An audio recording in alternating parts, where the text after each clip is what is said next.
This is my glutinous rice cake or bibingka, guys. It is ready to serve. Yummy!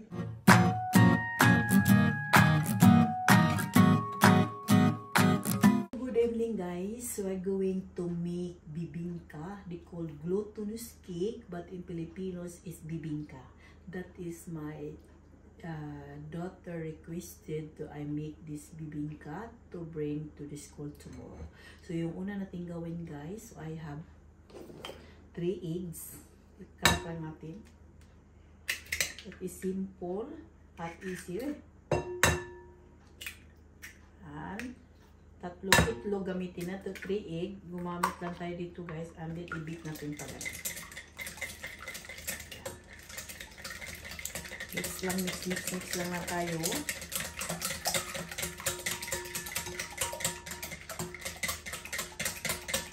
So I add 3/4 sugar.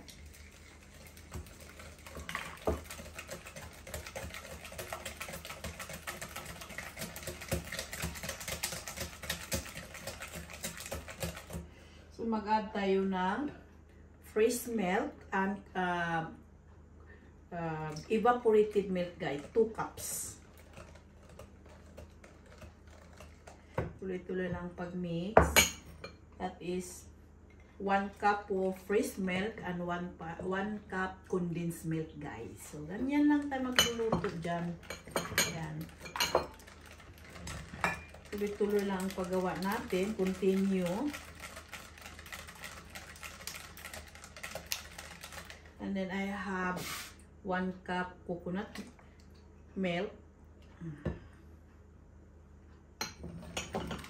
Halo lang, guys. Mix all this together. Yan lang. And then mayroon tayong condensed milk, guys.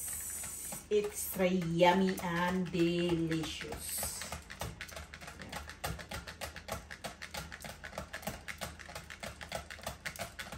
Gamit tayo yung spatula pa. Gumamit tayo nito para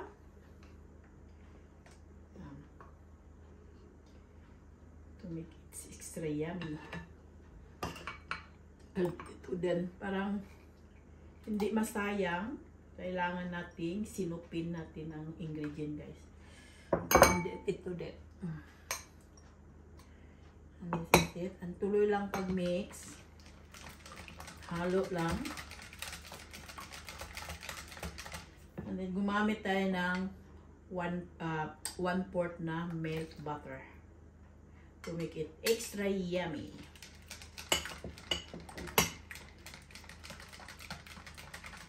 Halo. Halo lang natin lahat to, guys. Until mahalo lahat yung mga liquid na ingredients. Ito ang napakasarap, guys. Promise. And this is 2 cups glutinous rice flour or malagkit flour. Halo lang natin dahan-dahan hanggang mahalo ito. Yan.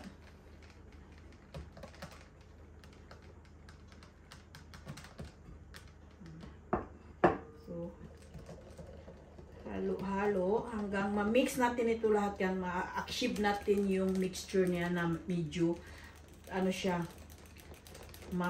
maganda tingnan, guys. Yung talagang halong-halo lahat ng ingredient natin. Yan. Tuloy-tuloy lang paghalo hanggang mahalo lang siya. Yan. It is yummy. Masarap talaga ito, guys. It's this yummy.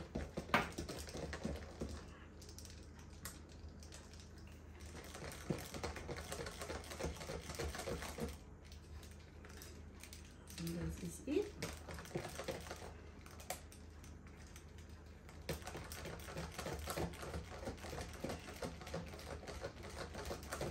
Hanggang ma-mixture natin itong mahalo lahat yung mixture nito.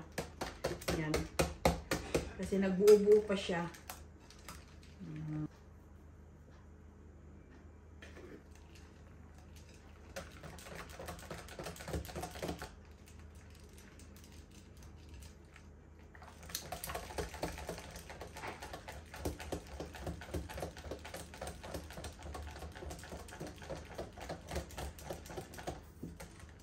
Medyo mahalo-halo na siya, guys. Kailangan lang natin halo lahat yung ano natin. That is it. Yan.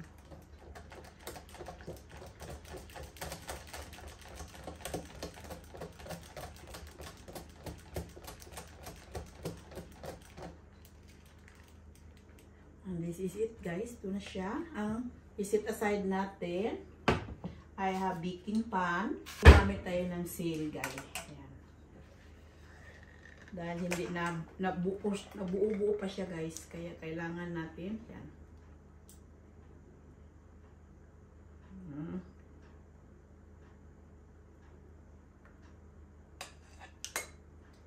Then, ano natin ito?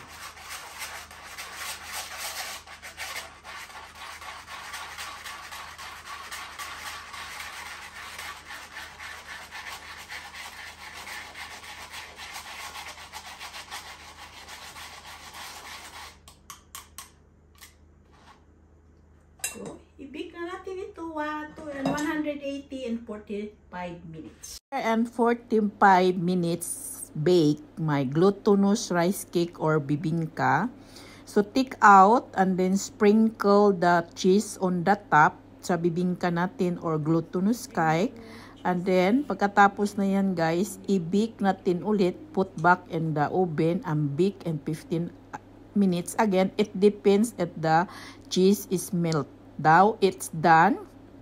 Let it cool. And then, kunin lang natin ito sa baking pan. So, this is it, guys. Tapos na ang bibingka. Ready na ito bitbitin sa anak ko sa school para mag-celebrate ng Christmas. So, thank you sa papanood and bye!